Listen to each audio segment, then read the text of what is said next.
those things that may cause a lot of sensory overload.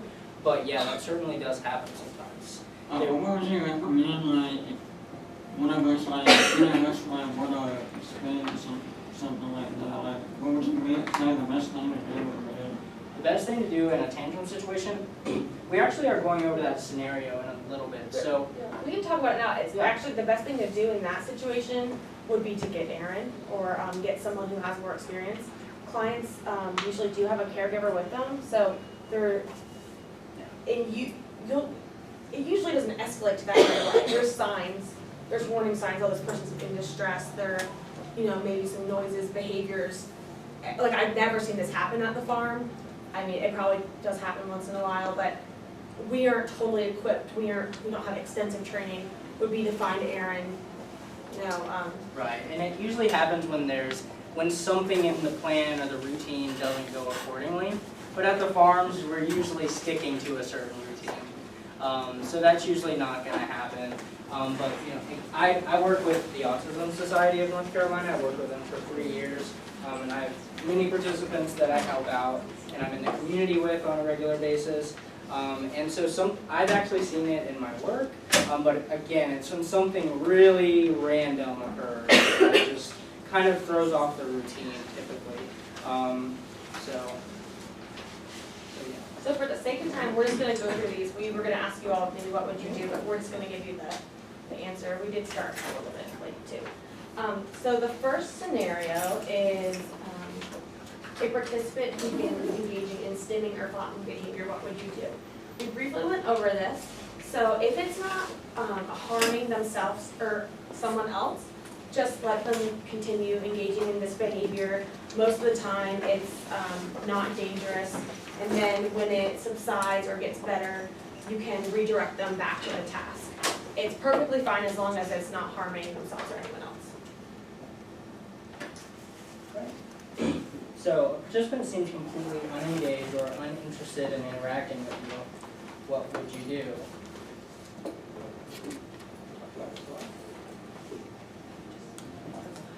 Okay, so you could redirect the participant to the checklist that you developed for the activity, ask them, can you tell me what's next on your schedule, go sit in the general area and start sort of working with them individually. So a client becomes very upset, yelling, and starts throwing objects. This was your question. So again, we should clear the room, maybe get in. After some time, try to de-escalate the situation by keeping your distance, staying really calm, talking softly, removing any of those really extreme stimuluses that may be there.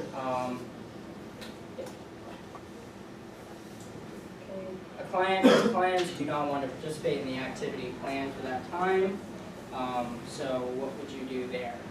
You would probably encourage the client, place the options in front of them, encourage them to at least do one step before they leave the room, and then they may come back after they realize they kind of like it. So again, modeling the next step in the activity.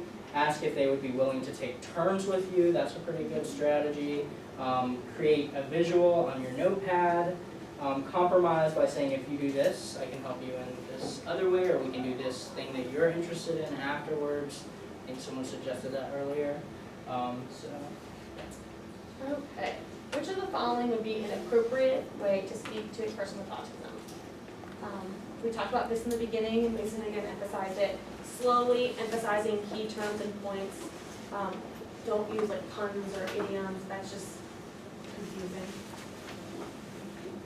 The last scenario. Which of the following ways might be a way to help an individual with autism learn a new activity or game? And the correct answer here is demonstrate or model first, based on our experience. Some more experienced people or therapists working with autism may try C, but that's not something we expect you all to do at the farm. Okay, and to wrap up, I just wanted to tell you a little bit more about Full Spectrum Farms.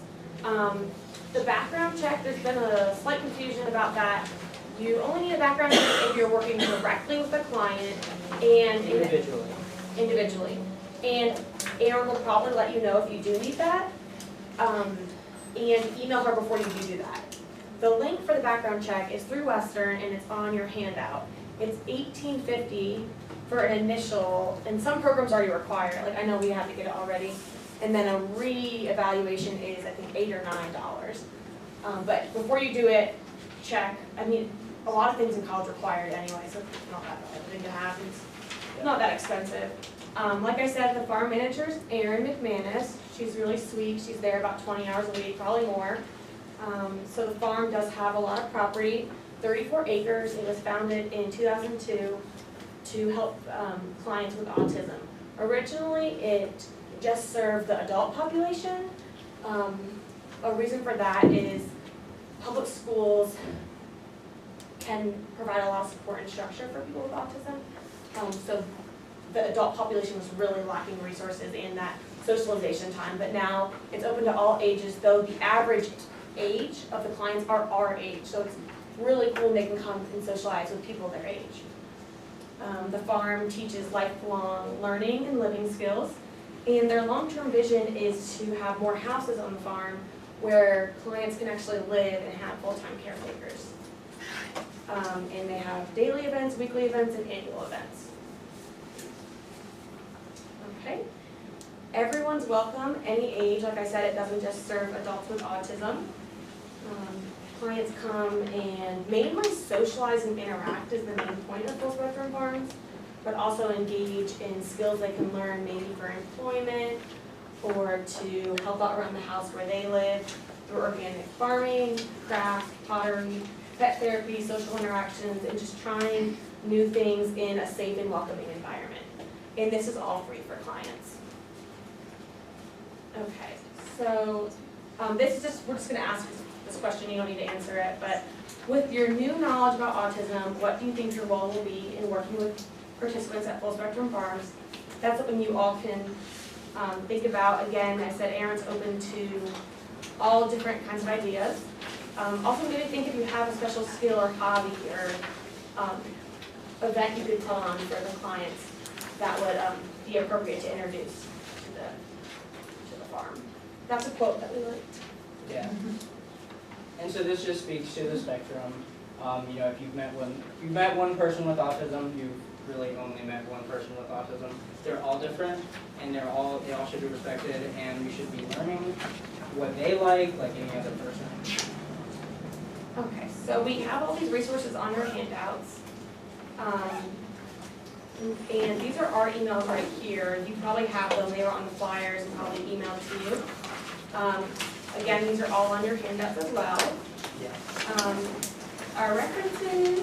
References, if you want a list of our references, we have them. Specifically if you're doing research on autism or something. So what we want now is, we thank you all for coming. Sorry, we're a couple minutes over. If you could just fill out the post-assessment. This is for us to kind of see how effective the training is. Megan is also going to hand out a worksheet that gives you some key points that we talked about. So yeah, this is fact sheets, and it's helpful to just keep them with you, just for reference. If anyone is interested in doing the drop-in time next week, it's something we don't want you to just show up for. We'd like you to sign up, and you'll get an email from some other grad students. It's next Tuesday from 4 to 5 p.m. at the farm, and the address also is on your handout. And any other questions, we'll send you an email about the details. I'm going to put this up at the front, and we're going to limit it to 12 people. Yes? Yeah, she'll have all the information. Yeah, thank you so much. This is just one of the times I just brought for us on the floor, so I would like to ask you other times to play around. People are asking about updating. So you're going and again, if you're going to plan on dropping it on the designated hour, then drop your PPE and post here. Thank you. Like Tuesday, but again, it just depends. Some people in the morning, in the morning, it changes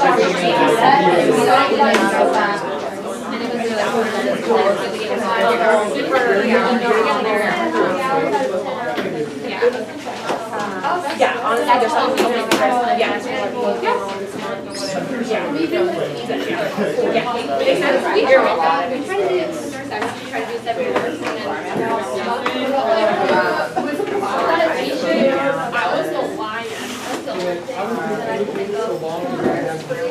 Oh my gosh. I'd be willing to go. I have a lot of parts already. Lettuce. Cheese. A little late. Yeah, that's part of Yeah. We